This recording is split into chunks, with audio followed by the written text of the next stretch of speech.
afternoon. My name is this working? Good afternoon. My name is Ian Mason, and as Mel has said, I work with Wildlaw UK, which is a recently formed organisation which is actively concerned to champion rights for nature in the United Kingdom. Like Mel, I'm a barrister, and I've been practising at the bar for a long time, and I'm also principal of the School of Economic Science. And that's relevant because I want to make a very clear distinction this afternoon between what happens in law in the civil sphere and what happens in law in the economic sphere.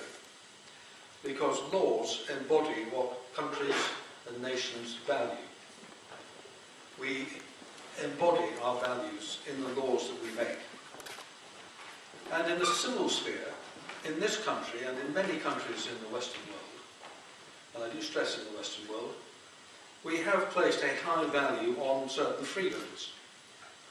Freedom of speech, freedom of movement, freedom of mind and conscience are all supported by our laws because they're valued by people. Democratic and constitutional government are supported by our laws, although not always by our governors, because they're valued by our people. Human rights are supported by our laws because they're valued by people, particularly in the light of the horrors of the 20th century. Our laws in the civil sphere have developed quite well to enable people to live free lives.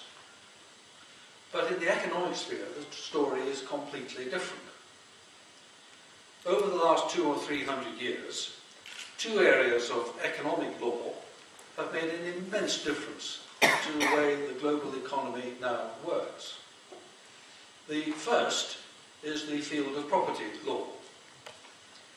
Property law in England, in English law, which is copied in many parts of the world, means a very simple, straightforward thing. It means reducing the environment to private ownership.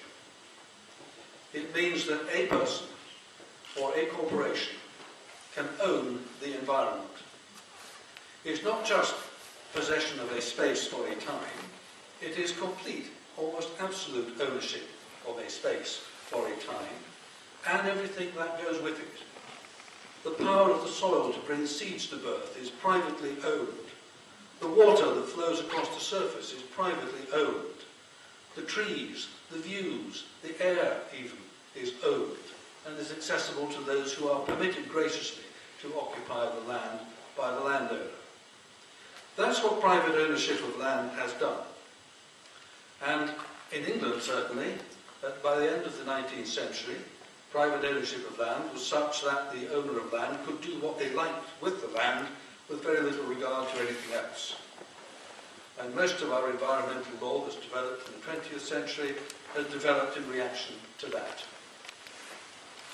The second thing, which has also had immense influence, has been the development of the corporation as a legal person with rights, particularly with rights in law.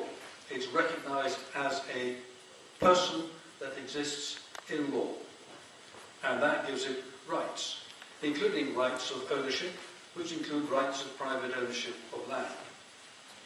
And the development of corporations, along with the development of private ownership, have produced a situation where there are no obligations, or very few obligations, towards the environment itself.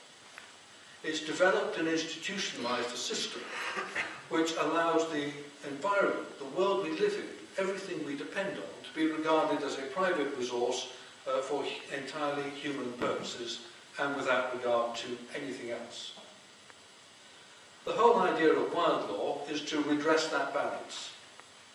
It's to do in a way for nature what we've already done for corporations, to give it recognition in law, so that instead of our environmental laws being developed in reaction to damage and to stress, it's actually developed to protect before the damage happens, and to redress and fully redress not the property owner who happens to have lost something by environmental damage, but the environment itself, but nature itself. The world we live in at the moment has no recognition that nature exists as a personality in its own right. There's no reason why our laws shouldn't do that. other than no one has thought of it or taken it seriously up until now. Well, wild law is about taking it seriously. And our message for Rio+20 is, look at the Universal Declaration for the Rights of Nature, adopt it, and see that it has some teeth. So that's what I wanted to say this afternoon. Thank you.